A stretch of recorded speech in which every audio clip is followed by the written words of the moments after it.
I wanted the truth, and I got it. But with it came a pain I didn't know I had. Wait until the end to find out how it all turned out. I had a system. Monday mornings were hell, but I ran them like a machine. Carrie left early for her mom's, some kind of tradition she insisted on for mental reset days. And I handled breakfast with the kids, dumped coffee down my throat, and clicked into work mode by 9. Nothing about it had ever felt suspicious, until it started happening every week. 3-day disappearances, not 1-day drop-ins.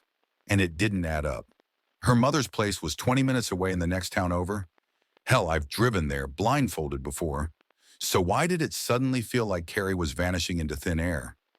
I sat in the garage one Thursday, staring at the tracker I'd just finished hiding under the wheel well of her CRV. That tiny piece of metal and circuitry hummed like it held all the answers I wasn't ready to face.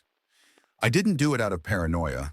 I did it because I'd quietly gone over her location logs on our shared phone plan, and they didn't match. They never matched. Every visit to Mom's had a start point and a dead end, somewhere in Crescent Hills, a city nearly 2 hours away. No one I knew lived there, certainly not her mother.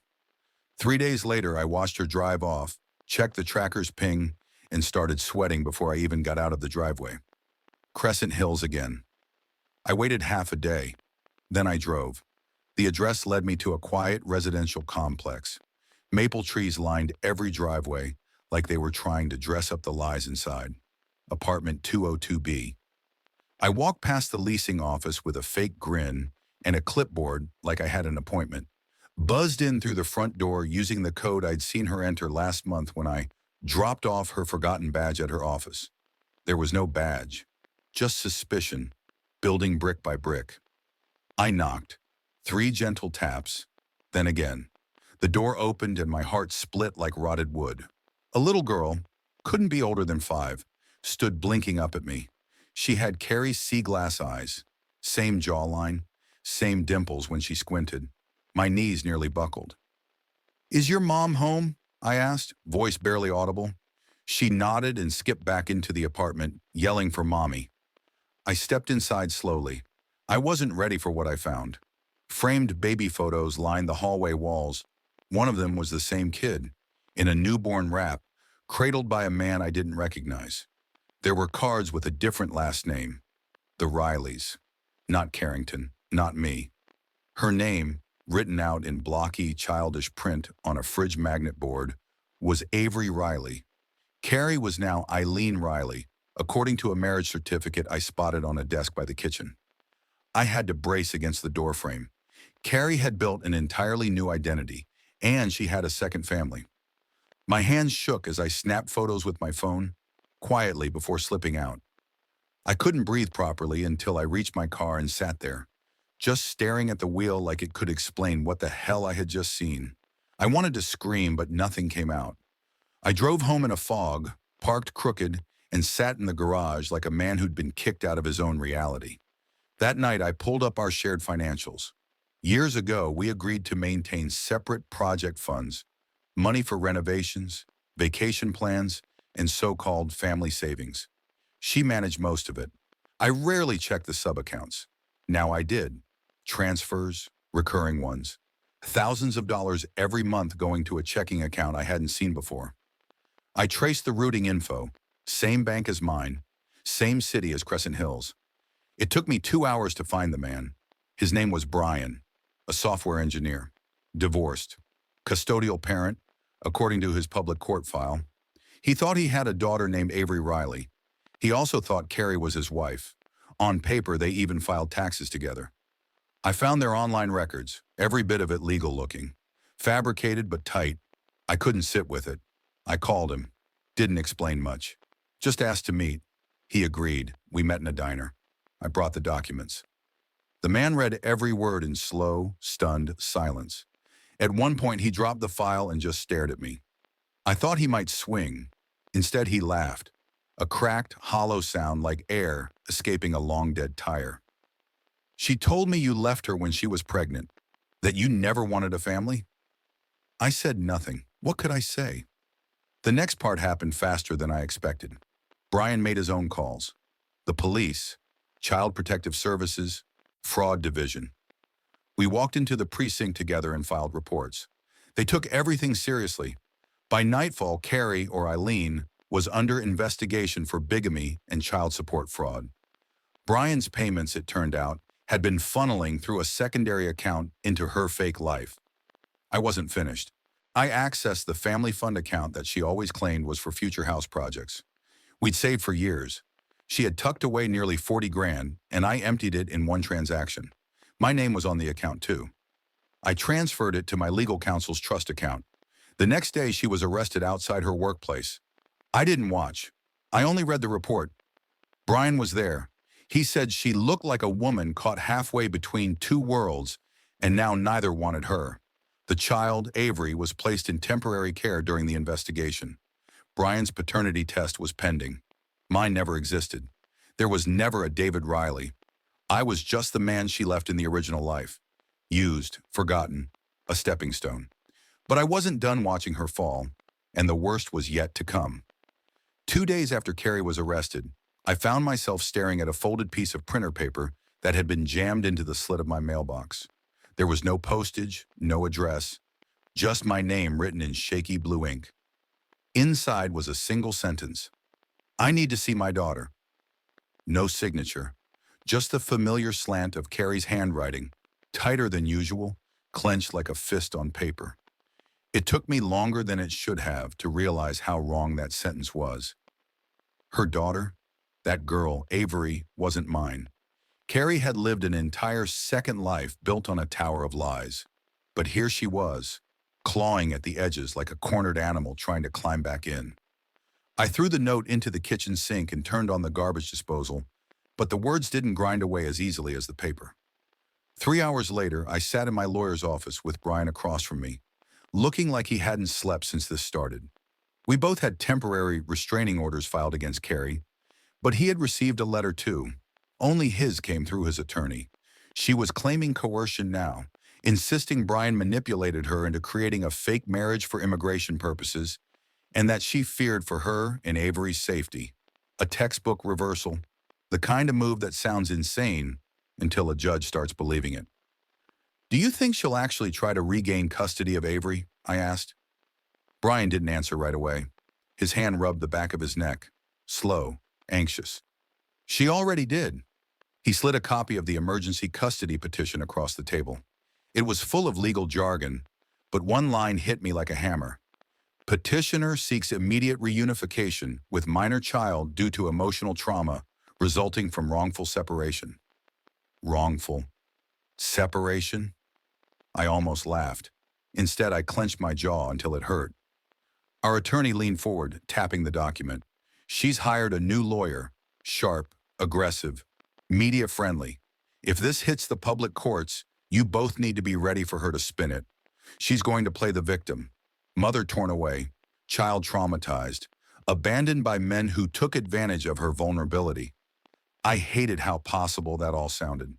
I hated it even more that I could already see the headlines forming in my head. Carrie wasn't just manipulative. She was strategic. She was already twisting the narrative, injecting it with just enough emotional syrup to make a judge hesitate.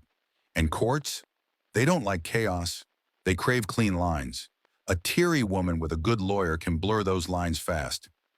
Later that night, I scrolled through the private folder I had created on my encrypted drive. It held everything. The GPS logs from the tracker I'd installed on her car, the photos of Avery, the bank statements, the fake marriage certificate, the transfer logs, even the utility bills in the Riley name. But one thing nagged at me: the apartment lease. I hadn't been able to get my hands on it. I wanted to believe it didn't matter, but something in my gut said it did. The next morning I returned to Crescent Hills, not to her apartment, but to the leasing office. I knew from the tenant directory that Eileen Riley had paid for a 1-year lease in full, up front. I walked in wearing a plain navy suit with a forged copy of a corporate badge from a background screening firm I pulled together using old design software. The receptionist looked up, gave me the once-over, and smiled politely. "I'm doing a fraud audit," I said flatly, flashing the fake badge. "We have reason to believe one of your tenants is linked to a multi-state identity case. I'm here to collect any lease documentation on Eileen Riley. Apartment 202B, the receptionist blinked twice, then hesitantly nodded. Just a second. 10 minutes later, I had scanned the lease, the driver's license copy Carrie submitted, the fake utility stubs. She'd really gone all in. The most chilling part? The emergency contact on file. It wasn't Brian, it was me, under a different last name, David Rains. She'd blended the truth and fiction so tightly that I'd been folded into her false identity like it was some kind of backup plan. She was prepping to run if this whole fantasy collapsed. If Brian ever questioned things, she'd point to me, another co-conspirator, another pawn. Back in the car, I sat gripping the wheel, trying not to hyperventilate. I felt less like a man and more like a subject in one of those twisted case studies they teach in psych classes. Dissociative identity used as survival, or maybe as strategy. I couldn't tell where Carrie's lies ended and the truth began anymore. That night, I got a call from a blocked number. Against my better judgment, I answered. There was silence. Then her voice, small, shaking. You've destroyed my life. I didn't speak. David, I never meant for it to get this far. I was just trying to build something better. For her. For Avery. Don't you dare speak her name to me, I said, voice tight. You stole from me. From Brian. From her. Don't act like you did it out of love. I gave you everything, she whispered, desperate now. You think I didn't love you? I had to make a choice. You made a dozen choices, I snapped. Every lie was a choice. Every fake document, every transfer, every time you looked me in the eye while living a second life. Don't pretend it was one mistake. There was a long pause, then something colder crept into her tone. You think they'll believe you? That I'm the criminal here? They don't have to believe me, I said, pressing the folder of evidence like a shield in my lap. I've got proof, and now so does Brian. You lied to 2 men, to a child, and to the courts. And when this is over, you'll be lucky to get supervised visits. She didn't respond.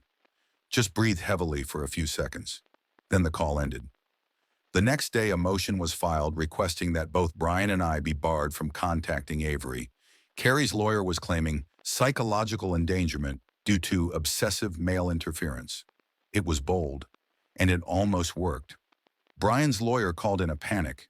The judge had granted a temporary order restricting contact, pending a formal review in 2 weeks. Carrie had just bought herself time, and I could feel it in my bones.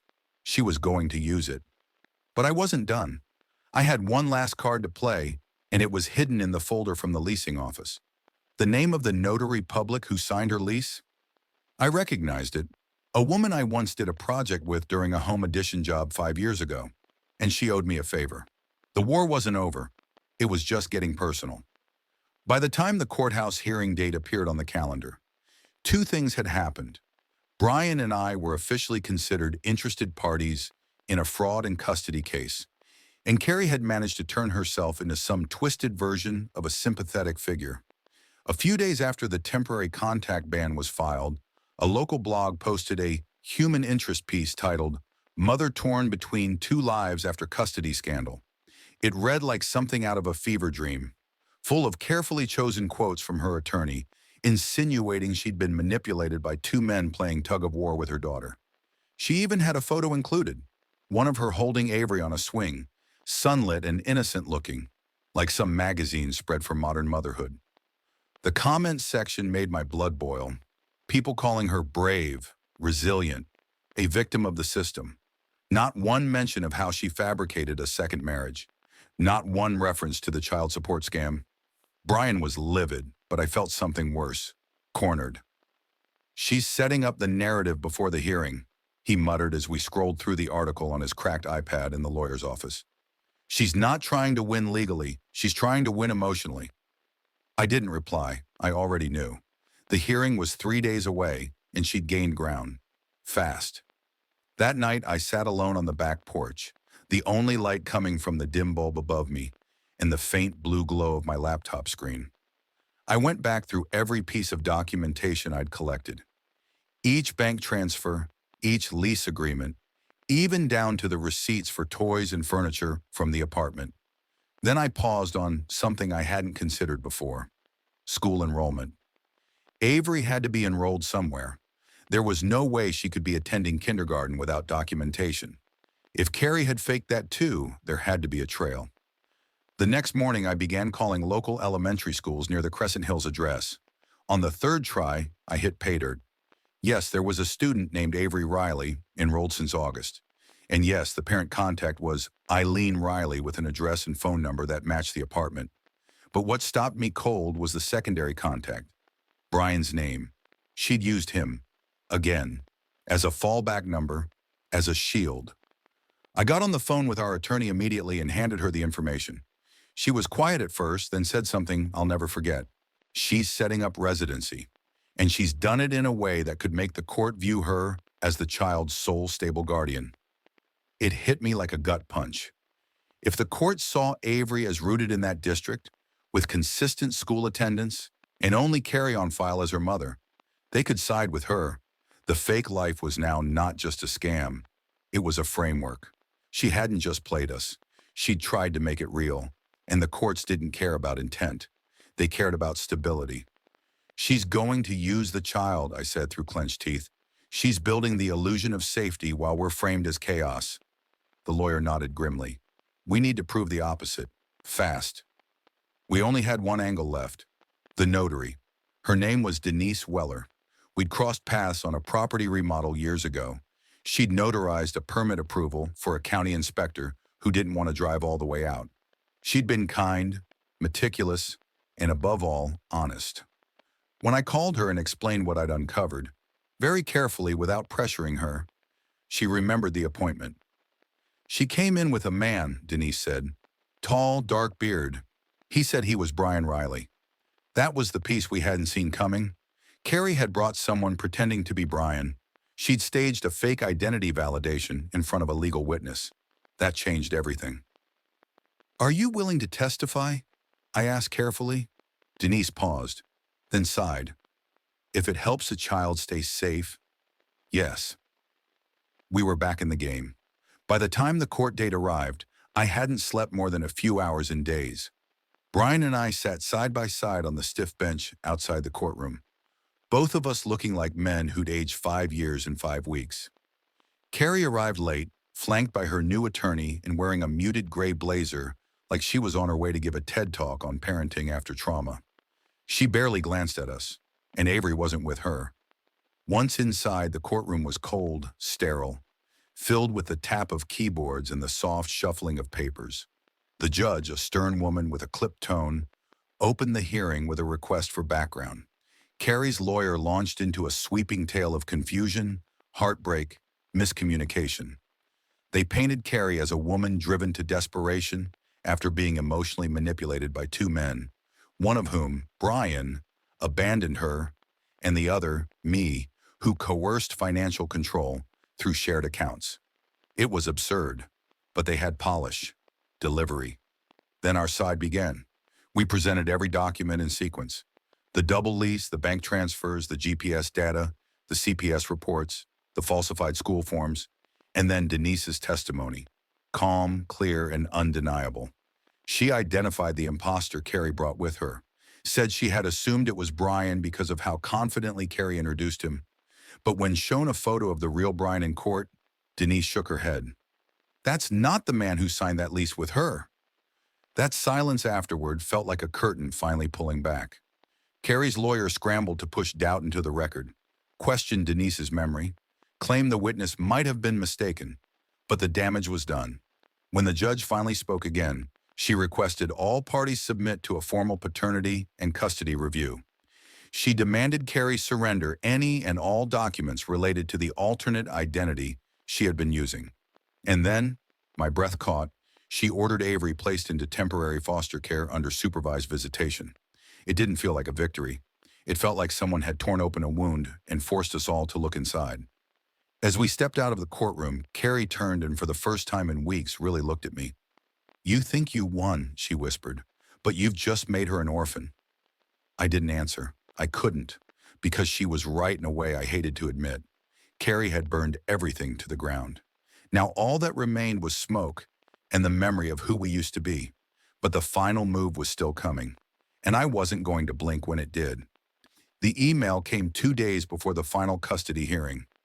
Subject line blank, just a file attachment, an image, a screenshot of a flight confirmation, 2 tickets, 1 adult, 1 child, booked under the names Eileen Riley and Avery Riley. Destination, Mexico City. Departure time, 6:55 a.m., Thursday, the day of the hearing. I sat in my car, gripping the steering wheel so tightly it creaked beneath my hands. No message, no warning, just a digital whisper of her final play. She wasn't going to fight in court.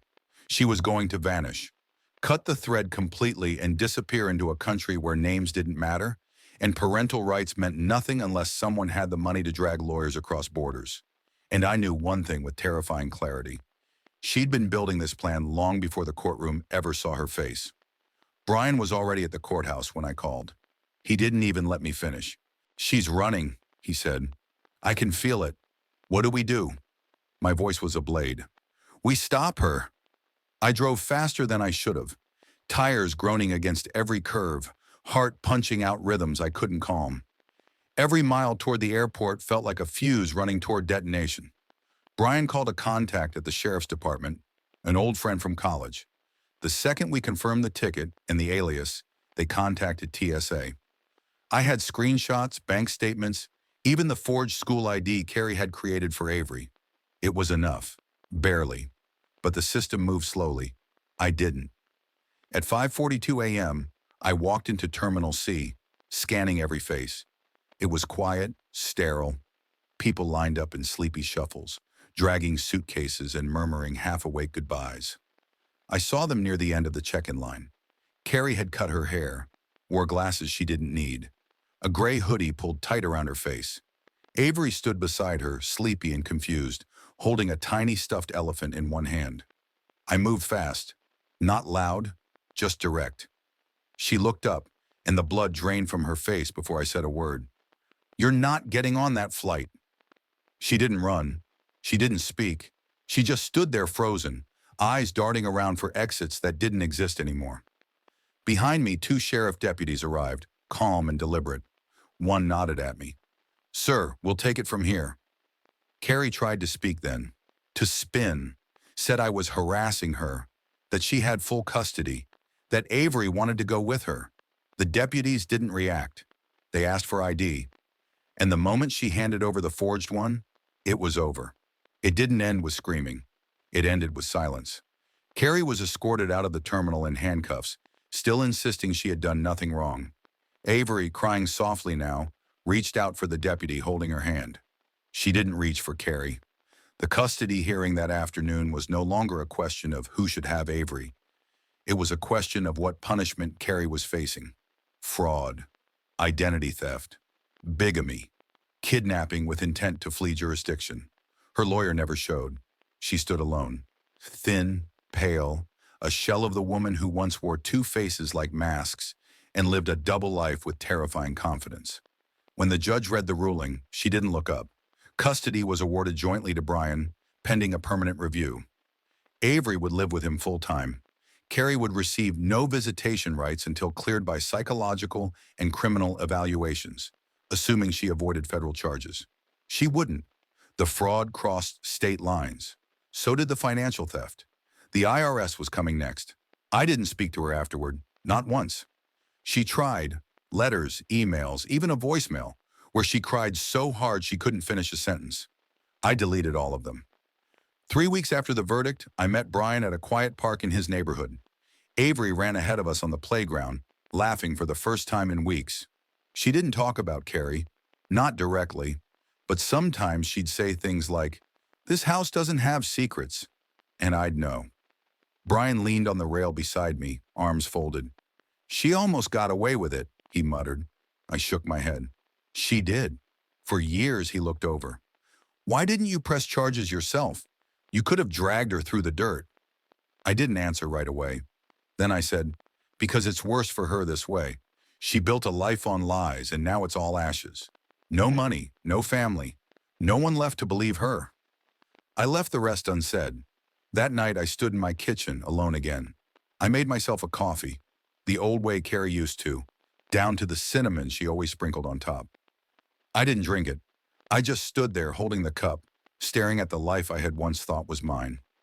Eventually, I sat down and opened a drawer, the one she never touched. Inside was the original engagement ring I'd given her. Cheap, modest, real, unlike everything else about her. I took it outside, walked to the edge of the property, and threw it into the lake behind the house. Not because I wanted closure, but because I didn't want her shadow in this house anymore. Let her burn in the wreckage she built. I was free. And this time, there wasn't a single part of her story left to steal. That's all for now, folks. Thank you for being with me today and listened. And if you liked my story, please subscribe, hit the like button, and comment below what you think about all this and what would you do if you were me. Also, don't forget to check my other stories in description below.